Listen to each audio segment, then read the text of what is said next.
In this video, I'm going to show you how to increase the font size inside the Peloton app. If you find this video helpful, please consider to like this video and subscribing to my channel.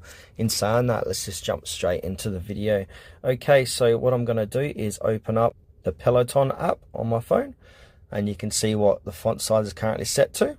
So in order to make this larger and easier to read, what we can do is go back and click into our settings app on our mobile phone. From here, navigate lower and click into display. And once we're inside display, again, navigate lower, and then we need to tap into font size and style. And at the bottom of the page of font size and style, we've got a slider. And if we move this slider to the right, it's going to increase the font size. Likewise, if we move this slider to the left, it's going to decrease the font size. So I'm going to keep it near the right hand side to make the font size larger.